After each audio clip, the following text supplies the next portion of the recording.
Hi friends, good morning. This is Tulasi. Welcome back to our channel Tulasi vibes. ఈరోజు 16 సోమవారాల వ్రతం చేసుకుందామని అన్నీ ప్రిపేర్ చేసుకుంటున్నానండి. రెడీ చేసుకుంటున్నాను. దానికి కావలసినవి మనం మారేడాకులు ఇవన్నీ కూడా తీసుకొచ్చుకున్నాను. ఆ పూజకి పువ్వులు ఇవన్నీ కూడా సమకూర్చుకున్నాను. మనం ఏ పూజ అయినా కూడా మనం గుమ్మం ముందు కలకలలాడుతూ ఉండాలండి. ముగ్గు దగ్గర నుంచి మామిడి తోరణాలు ఇలా ఎండాకాలమైనా సరే మామిడి ఆకులు ఇవన్నీ కూడా మనకి పూజకి ముఖ్యమనమాట. దీనికోసం పుట్టమన్ననమాట. పుట్టమన్ను మనం ఇలా పుట్ట దగ్గర సేకరించి తెచ్చుకున్నాను. ఇది మనం పౌడర్ చేస్తే పౌడర్ అయిపోతుంది. కొంచెం వాటర్ పోయంగానే మెత్తబడిపోతుందండి. ఇదంతా కూడా ఈ వాటర్లో కొంచెం సేపు నానపెట్టేసుకొని చక్కగా మనం శివలింగం అది పూజ టైంలోనే శివలింగం అవి కూడా చేసుకోవాలి. ముందు రోజు కానీ ముందుగానే ఉదయాన్నే లేచి మనం వినాయక చవితి అప్పుడు అలా చేసుకుంటూ ఉంటారు కదా, ముందు రోజు అలా చేసుకోకూడదు. ఆ శివుడికైతే పాలల్లో తేనె అది కలిపి అభిషేకం చేసుకుంటున్నానండి. నా దగ్గర ఉన్న శివలింగానికి ఇది పాలరాతి శివలింగం అన్నమాట. నా దగ్గర ఉంది. మీరు మీ దగ్గర పంచామృతాలు అవి ఉంటే పంచామృతాలతోటి అభిషేకం చేసుకోవచ్చు. ఇది కూడా నా దగ్గర శివుడికి అభిషేకం చేసేది దక్షిణామూర్తి శంఖం అంటారు కదా, దాంతోపాటు అభిషేకం అది చేసుకుంటున్నాను. మనం ఇందులో పంచదార వేసి చేసుకోవచ్చు, పాలల్లో తేనె వేసి చేసుకోవచ్చు. ఆ పూజ స్టార్టింగ్లోనే అభిషేకం అదంతా కూడా ఆ శివయ్యకి చేసుకుంటున్నాను. మట్టి విగ్రహానికైతే మనం అభిషేకం అది చేయలేమండి. ఊరికే అలా అర్ఘ్యపాద్యాలు ఉంటాయి కదా, అవి సమర్పించుకోవటమే. ఈ అభిషేకం చేసిన పాలని పూజా ద్రవ్యాలన్నింటి మీద చల్లుకొని కొంచెం మన పైన అది చల్లేసుకొని మనం తీర్థంలాగా కొంచెం సేకరించి మిగతావి తులసమ్మ చెట్లో కానీ అలా పోసుకోవచ్చు. తర్వాత శివయ్యకి కుంకుమ ఇవన్నీ కూడా గంధం సమర్పించుకొని నా దగ్గర ఆవు బొమ్మ ఉందండి, వెండిది. అది ఆ శివయ్య ఎదురుగా పెట్టుకున్నాను. తర్వాత పూజకి కొన్ని డెకరేషన్గా పువ్వులు అవి పెట్టుకున్నాను శివయ్య పూజ కోసం. ఒక ప్లేట్లో తమలపాకులో శివలింగాన్ని పెట్టుకున్నానండి. దీపారాధనది చేసుకున్నాను. పండ్లు, ప్రసాదం, నైవేద్యం అన్నీ కూడా తీసుకొచ్చుకొని దగ్గరగా పెట్టుకున్నాను అనమాట. అంటే మనం నైవేద్యం అవి సమర్పించము, అందుబాటులో పెట్టుకోవాలి. ప్రతి చిన్నదానికి లేచి మళ్ళీ వంటగదిలోకి వెళ్ళటం, అటెళ్ళి పూలు తెచ్చుకోవటం, ఇటెళ్ళి అన్నీ సమకూర్చుకున్నాకే పూజ దగ్గర కూర్చొని అప్పుడు మనం పూజని స్టార్ట్ చేసుకోవాలండి. ఫస్ట్ దీపారాధనతో మొదలు పెట్టుకోవాలి. తర్వాత శివయ్యకి అర్ఘ్యం, పార్ఘ్యం ఇవన్నీ కూడా 16 షోడశోపచార పూజ అనమాట. అంటే 16 ఉపచారాలు. ఆ 16 ఉపచారాలు మనకి అర్ఘ్యం సమర్పయామి, వస్త్రము, పార్ఘ్యం ఇవన్నీ కూడా ఈ ఉపచారాల్లో గంధం ఇవన్నీ వస్తాయన్నమాట. కుంకుమ, దీపం, ధూపం, నైవేద్యం అన్నీ కూడా 16 ఉపచారాలు స్వామికి సమర్పించుకొని ఈశ్వరుడి అష్టోత్తరము, ఆ తర్వాత లింగాక్షర మంత్రాలు, పంచాక్షరి మంత్రాలు, నాగేంద్రహారాయ, త్రిలోచనాయ ఇవన్నీ త్రిదళం, త్రిగుణాకారం నా దగ్గరున్న శివ స్తోత్రాలన్నీ కూడా చదువుకున్నాను. ఆ తరువాత మనకి నండూరి శ్రీనివాస్ గారి దాంట్లో కూడా మనకి పూజకి సంబంధించిన పూర్తి వివరాలు కూడా ఉంటాయండి. దీంతోపాటు మనకి ఈ పూజ విధానానికి సంబంధించి 5 కథలు ఉంటాయన్నమాట. ఆ ఫస్ట్‌ది వచ్చి పార్వతీదేవికి పరమేశ్వరుడు ఈ వ్రతం అసలు ఎందుకు చేసుకోవాలి, ఎలా చేసుకోవాలి అనేసి అందరి భక్తుల కోసం అన్నట్లుగా ఆ అమ్మవారు స్వామివారి చేత చెప్పిస్తారనమాట. తర్వాత పూజ అంతా మనం అష్టోత్తరాలు ఇవన్నీ చదువుకుంటూ మారేడు దళాలు అంటే బిల్వ దళాలు ఇవన్నీ సమర్పించుకోవాలండి. ప్రసాదం కూడా నేను రెడీగా చేసి పెట్టుకున్నాను. గోధుమ నూక ప్రసాదం పెడతారనమాట.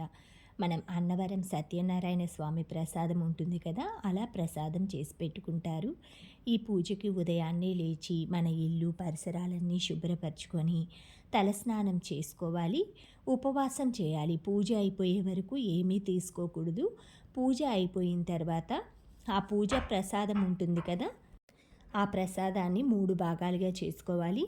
అందులో ఒక భాగం మనం పూజ టైంకి ఎవరైనా ఇంటికి వస్తే వాళ్ళకి సమర్పించుకోవాలి. లేదు అంటే మా ఎదురు కానీ, పై వాళ్ళకి అలా ఇద్దామనేసి నేను డిసైడ్ అయ్యాను. ఒక భాగం వచ్చేసి పశువులకి పెట్టుకోవాలి. అంటే ఆవులు కానీ, పక్షులు కానీ అలాగా.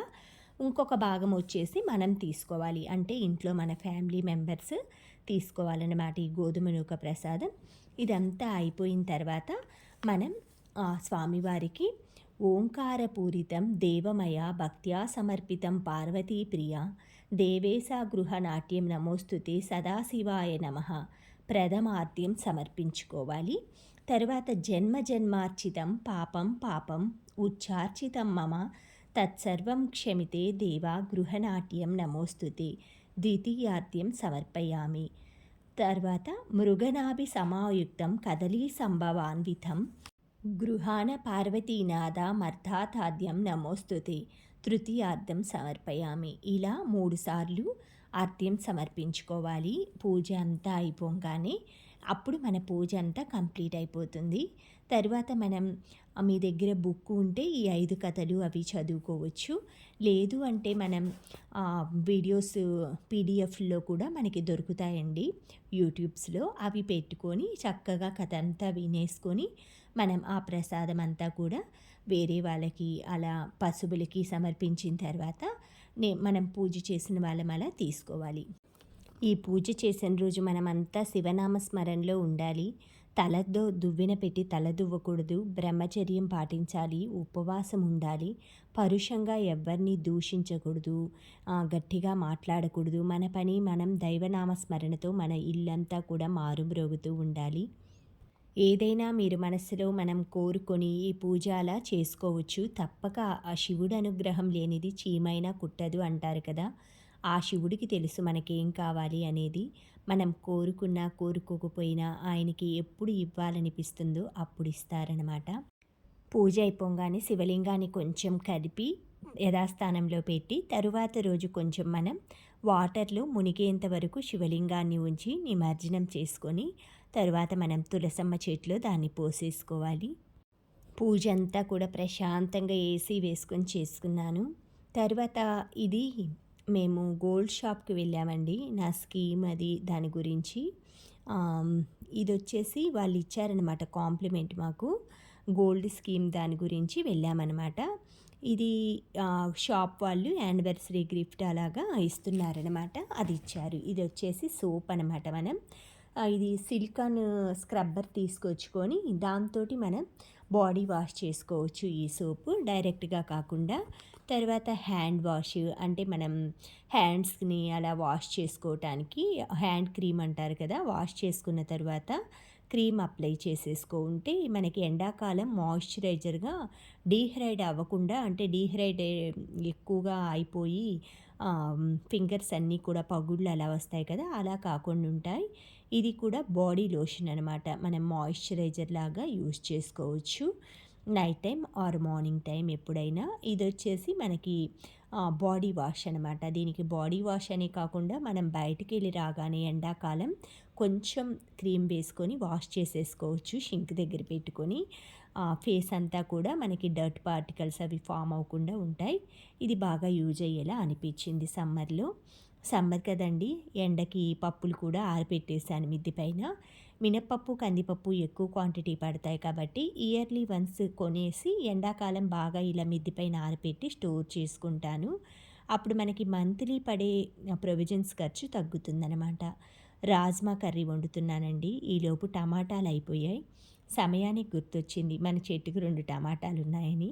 అవి తీసుకొచ్చేసి కర్రీ వండేశాను. Thank you friends. Thank you for watching. Thank you for valuable time. Have a safe day.